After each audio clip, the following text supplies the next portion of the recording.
Maintenant, je vais vous montrer comment effectuer les ordres de vente sur la plateforme de trading P2P. On a acheté, maintenant on veut vendre. Lorsque vous voulez vendre, vous allez juste revenir sur cette partie de la page d'accueil toujours et vous cliquez sur vendre. Maintenant, au niveau de la vente, les choses sont un peu différentes. Ici, c'est vous qui allez placer l'ordre. Avant de fixer le prix, on suppose que vous avez déjà regardé les prix de vente qui sont sur le marché à ce moment. Vous avez eu à parcourir cela et puis vous vous êtes rendu compte, je vais essayer de le faire, vous allez voir. D'abord, il faut toujours se rappeler de classer ici par ordre croissant pour savoir les prix les plus faibles et les prix les plus hauts. Là, vous savez que actuellement le prix le plus bas de ATH, là, c'est à combien? C'est à 0,001 $. Là, lorsque vous voulez placer votre prix, vous tenez compte de cette fourchette-là pour être dans la moyenne, pour ne pas trop durer sur le marché sans que personne n'achète vos ATH. Ça, c'est une stratégie que je suis en train de vous décoder comme ça. OK? Donc, maintenant, vous allez passer à votre ordre de vente, n'est-ce pas? Vous allez passer à l'ordre de vente. Donc, vous cliquez créer une commande. Vous sélectionnez ici. Vous cliquez sur continuer. Et maintenant, vous voulez vendre par exemple 100 ATH. OK? Regardez ici. Déjà, avant de vendre, vous devez regarder encore le petit résumé qui est ici. Le prix le plus bas actuellement sur le marché, c'est combien? 0,001 USDT. C'est le prix le plus bas. OK? Maintenant, le prix le plus élevé sur le marché actuellement, c'est combien? Les gens sont terribles. Quelqu'un vient placer un ordre de vente sur 999 999 999 USDT actuellement. Un seul ATH. C'est un comédien. Les gens sont terribles, sincèrement. Ici maintenant, la moyenne de vente sur le marché actuellement, ça se situe à combien? À 0,12 $. Vous voulez vendre 100 pièces, n'est-ce pas? Alors, le système vous demande de fixer le prix de vente de vos ATH. Vous allez mettre 0,00 combien?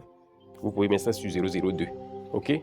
Parce que la majorité actuellement, c'est entre 0,001 là et puis ainsi de suite. Alors, supposons que vous placez ça sur 0,002, c'est encore beaucoup plus raisonnable que ceux-là qui vont placer jusqu'à 0,007, 0,008, ces consorts-là. OK? Alors, après avoir placé ça, vous cliquez sur continuer. Et une fois que vous avez cliqué sur continuer, le système vous donne une notification ici. Il dit quoi? The total quantity you want to sell converted to USDT must be less than your wallet balance. OK? Ça veut dire quoi? La quantité totale convertie en USDT que vous voulez vendre doit être inférieure à votre solde sur votre compte. Alors, moi j'ai combien actuellement? J'ai 580 ATH que je veux vendre. Par exemple, c'est ça ici. C'est votre solde ici, balance. Mais les 580 ATH là, si je veux vendre, je ne peux pas vendre tout. Parce que le système me dit que je dois vendre un montant un peu inférieur à 580 ATH là, pour pouvoir permettre alors d'être exécuté. OK? Donc maintenant, vous avez à choisir. Supposons que je vais vendre 150 pièces. Juste après ça, vous allez choisir le montant maximum qu'on peut acheter chez vous. Je mets 150 ATH en ce moment-là. La valeur, c'est 0,3 USDT. OK? Alors, je vais augmenter. Son prix a chuté, sérieusement même. Vous voyez, en ce moment, le système me dit que le montant que je dois fixer ici doit être au moins égal à 5 USDT. Alors que pour avoir 5 USDT en ce moment, il faut pouvoir avoir jusqu'à 2500 ATH. Pourquoi? Parce que le prix des ATH là a chuté.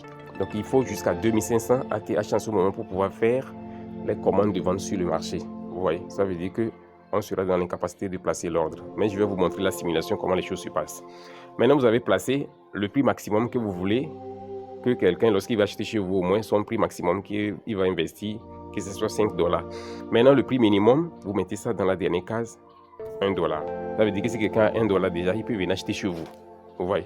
Donc le système dit ici encore que le prix minimum que quelqu'un peut acheter là, c'est à partir de 5 $ en allant. Alors, vous devez tenir compte de ça. Donc, vous mettez 5 $ et ici, par exemple, vous mettez 10 $. Ouais. OK. Alors, après avoir placé ça, ça veut dire qu'il faut qu'il y ait un écart entre les deux, de tel montant à tel montant. Ça veut dire que du plus petit, le plus petit montant qu'on peut acheter chez vous là, c'est tel, par exemple, c'est 5 $. Et le plus grand montant qu'on peut acheter chez vous là, c'est 10 $. Donc, vous placez ça comme ceci, 5 $ et 10 $. Juste après ça, vous allez voir le bouton continuer là, active. Ça sera activé, vous cliquez simplement sur ça. Lorsque vous cliquez sur continuer, vous allez voir la petite fenêtre qui va s'afficher pour vous. Cette petite fenêtre là, ça résume les détails de votre ordre que vous êtes sur le point de placer. Le montant maximum que vous voulez vendre et le montant minimum que vous voulez vendre. Et maintenant le nombre de pièces totales que vous voulez mettre en vente sur le marché. Vous avez toutes ces informations et vous n'avez qu'à simplement cliquer maintenant sur le bouton confirmer pour confirmer votre ordre de vente. Et aussitôt vous avez confirmé, automatiquement votre commande est placée sur le marché des ventes parmi les vendeurs. Donc ça veut dire que Si quelqu'un voit votre prix et votre prix est OK pour lui, il peut acheter aux ATH et vous allez venir par la suite plus tard retrouver des USDT équivalents au montant d'ATH que vous avez mis en vente là. Ça sera sur votre compte. Et c'est comme ça le trading P2P se passe. OK les gars, j'espère que vous m'avez bien suivi. Je vous souhaite une bonne suite de trading P2P à toutes et à tous et à la prochaine vidéo.